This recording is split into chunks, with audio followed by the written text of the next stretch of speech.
pada titik didih itu people power bisa meledak. Ya, dan ini bisa berlaku ke Pak Prabowo juga. Kalau model semacam ini kita biarkan. Mungkin kalau secara pribadi Pak Prabowo sudah memaafkan, tapi secara konsekuensi hukum kami sebagai organisasi Gerakan Cinta Prabowo tentu kami tidak bisa menerima begitu saja ya. Jadi tetap kita akan tidak lanjuti laporan ke Barreskrim. Aduh, Pak Hasto. Aduh. Tidak ada dalam sejarah banteng mundur, tidak. Ya, assalamualaikum warahmatullahi wabarakatuh teman-teman. Selamat bergabung kembali. Semoga teman-teman dalam keadaan sehat dan rezekinya selalu diberi kelancaran, insya Allah. Ada kabar apa kali ini? Tentunya kabar-kabar terbaru dan terupdate. Masih perihal aksi tuntutan Adili Jokowi. Selain aksi vandalisme bertuliskan Adili Jokowi yang marak di berbagai titik kota-kota besar, yang kemarin salah satu pelakunya sudah diciduk di Surabaya dengan imbalan 250.000. Para tokoh juga semakin gencar menggaungkan Adili Jokowi, salah satunya Amin Rais, di mana dalam narasinya kali ini Amin Rais memperingatkan bahwa akan terjadi ledakan people power jika aparat penegak hukum tidak juga mengadili Bapak Jokowi. Kabar mengejutkan juga datang dari Rocky Gerung teman-teman, yang akhirnya dilaporkan ke Barreskrim oleh Ketua GCP atau Gerakan Cinta Prabowo atas ucapan bajingan tolol yang diduga ditujukan kepada Presiden ke-8 Bapak Prabowo Subianto. Meskipun katanya sudah ada permintaan maaf langsung dari Rocky Gerung kepada Bapak Prabowo dan sudah dimaafkan oleh Bapak Prabowo, tetapi relawan Prabowo tetap memproses hukum Rocky Gerung. Nah, kabar terbaru dari Pak Hasto Kristianto juga tak kalah menghebohkan. Ternyata gugatan pra-peradilan ditolak hakim dan Pak Hasto tetap sah berstatus tersangka. Apakah ini merupakan akhir dari Pak Hasto? Mari kita simak satu persatu videonya. Nah, demo para mahasiswa di berbagai kota besar selalu saya perhatikan melantunkan yel-yel yang sama, seperti tangkap Jokowi sekarang juga. Bayang-bayang bakal ada gerakan rakyat yang akan menjadi people power nampaknya sudah semakin real. Seolah-olah ini tinggal a matter of time, tinggal menunggu waktu. Belajar dari proses people power ala Indonesia pada 30 tahunan yang lalu, itu rakyat kita nampaknya makin marah karena nasib mereka yang makin buruk, terutama di bidang sosial ekonomi. Pada titik didih itu people power bisa meledak dan dapat menghadirkan political chaos, kesemrawutan politik, bahkan sebuah anarki. Mindset dan skill set secara sadar maupun tidak itu penting supaya kita sebagai bangsa ini paham dari mana kita muncul dan sekarang bisa eksis. Karena kalau misal semua orang merasa seluruh presiden itu salahnya saja yang diekspos, maka kita sudah tidak lagi objektif. Nah, itu yang pertama. Yang kedua, yang paling penting sebenarnya salahnya di mana? Saya kira semua pemimpin, semua presiden mestilah ada kekurangan, ada keterbatasan ketika dia memimpin. Karena memang beragam kepentingan harus diakomodir, beragam macam latar belakang, suku, agama, ras dan seterusnya itu yang harus dia pahami. Nggak mungkin bisa sempurna kan? Nah, kalau misalkan tagar Adili Jokowi ini dibiarkan tanpa ada pembuktian yang jelas, maka aparat harus bertindak. Iya, itu pesan yang harus ditegaskan kepada semua pihak, karena hal-hal semacam ini nggak boleh dibiarkan, apalagi nggak ada ujungnya. Ya misalnya ujungnya itu ya harus ada laporan kepada pihak aparat tadi kalau memang ada kesalahannya. Tapi kalau dicari-cari kesalahannya, dan ini bisa berlaku ke Pak Prabowo juga, kalau model semacam ini kita biarkan. Mencari-cari kesalahan. Persis gitu, karena semua orang pasti ada salahnya, apalagi dalam konteks presiden gitu. Jadi kalau misalkan kita pengen menyusur ke arah situ, saya kira ini jadi kurang pas, kurang pantas malah gitu. Sehingga kita lupa bahwa di balik kekurangan dan keterbatasannya dia, itu juga ada kelebihannya yang perlu kita apresiasi juga. Sebagaimana kita memberikan kritik, dan ini harus sama porsinya. Kalau hanya kritiknya saja, kemudian nggak jelas ujungnya, saya khawatir ini justru jadi kebencian, Bang. Yang memang itu justru kontraproduktif untuk membuat kohesi sosial masyarakat kita kuat. Kalau kebencian, kemudian makian, hinaan, itu bahkan sampai nyebar hoax, black campaign dan seterusnya, ini kan bahaya. Ya nanti di grassroots bisa hantem-hanteman, riuh terus. Padahal Jadi kita menurut Mas banyak Agung ini aparat penegak hukum harus segera mencari siapa pelaku dan aktor di belakang layar munculnya vandalisme seperti ini. Persis.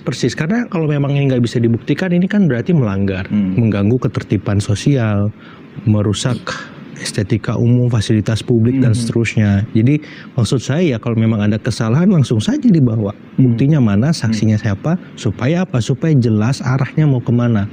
Dan kita nggak ada sangka, prasangka, praduga yang nggak perlu gitu. Karena energi kita ini banyak untuk hal-hal yang lebih besar dan sekarang ada di depan mata kita kan. Iya. Dan harus kita respon seperti itu.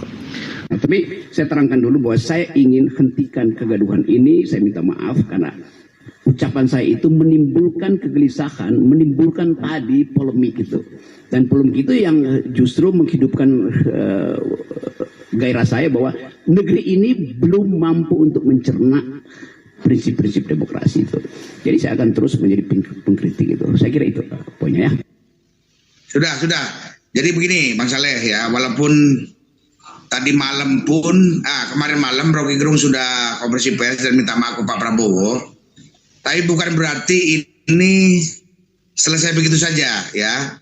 Dan kemarin hari Senin, saya hari Senin bersama lawyer saya atau lawyer dari Gerakan Cinta Prabowo itu sudah membuka laporan di Bareskrim. Cuma memang masih ada beberapa berkas yang harus saya lengkapi dan akan saya tidak lanjuti lagi. Nanti hari Senin saya akan serahkan semua berkas-berkas yang dibutuhkan Bareskrim untuk sebuah LP. Saya rasa gitu Pak Saleh. Oh gitu ya. Oh jadi Rocky Gerung udah minta maaf ya, telekonferensi ya? Sudah.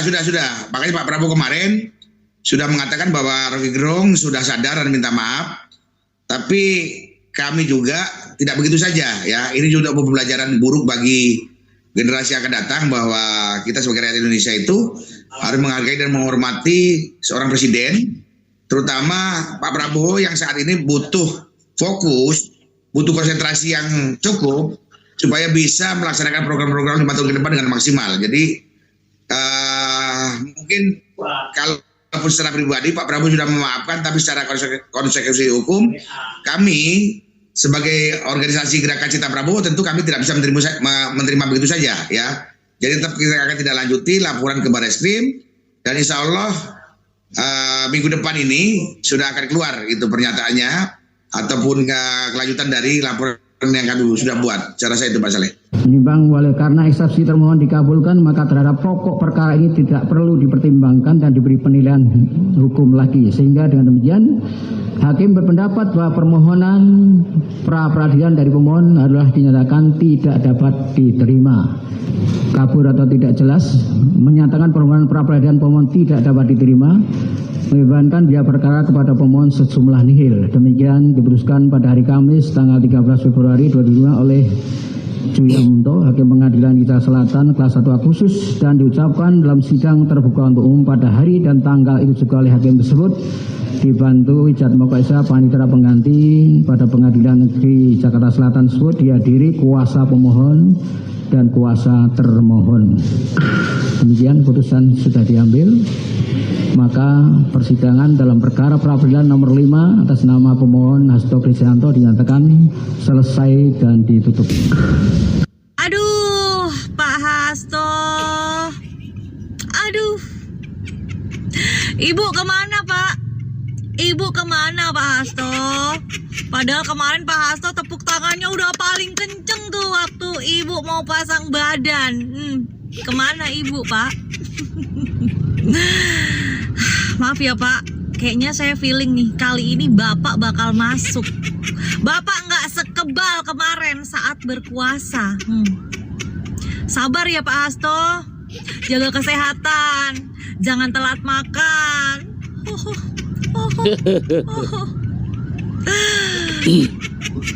Pak, videonya yang akan menggegerkan jagat raya ini mana Pak? Udah lama nih nungguin kagak keluar-keluar. Keluarin apa Pak? Biar heboh nih jagat raya ini. Ditunggu Pak Hasto. Mantap betul. Sabar ya Pak Hasto. Buruan cari ibu, Pak. Selamat ya kepada para ternak Mulyono, termasuk orang-orang yang tidak suka kepada Sekjen PDI Perjuangan Pak Hasto Kristianto. Kemarin putusan sidang PN Jakarta Selatan Pak Hasto itu tidak diterima. Silahkan tuh kalian berhappy-happy ria, joget-joget, oke gas. Tapi ingat, putusan kemarin bukanlah kekalahan, justru awal tonggak perjuangan kami, pertempuran kami yang sesungguhnya. Kami akan mengajukan kembali sidang pra-peradilan karena jelas putusan hakim kemarin itu bukan menolak tetapi tidak diterima, yang artinya kami masih bisa mengajukan sidang pra-peradilan kembali. Tidak ada dalam sejarah banteng mundur, tidak ada dalam keadaan kayak gini tetap songong dia. Banteng akan terus berjuang sampai titik darah penghabisan untuk menegakkan kebenaran dan keadilan atas nama. Karir politik Hasto Kristianto, Sekretaris Jenderal Partai Demokrasi Indonesia Perjuangan, mungkin benar-benar berakhir. Pasca Pengadilan Negeri Jakarta Selatan menolak pra-peradilan yang dilayangkan oleh dirinya dan tim kuasa hukumnya untuk menggugat secara hukum penetapan KPK terhadap Hasto Kristianto. Itu berarti status tersangka Hasto Kristianto tetaplah sebagai tersangka. Ketika status tersangka ini tetap, itu berarti apa yang kemudian kita bisa bayangkan bahwa sebentar lagi perputaran dalam berdemokrasi di PDIP akan bergulir. Dan salah satu target yang mungkin disasar adalah menjelang Kongres PDIP adalah untuk melengsarkan Hasto Kristianto sebagai sekjen.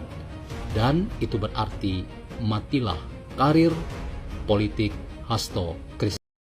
Nah, itulah demikian teman-teman berita terupdate terbaru. Menurut teman-teman gimana? Apabila teman-teman juga ingin menanggapi beberapa video barusan, silakan tinggalkan pendapat teman-teman di kolom komentar. Nah, mungkin sekian, sampai jumpa lagi di next video.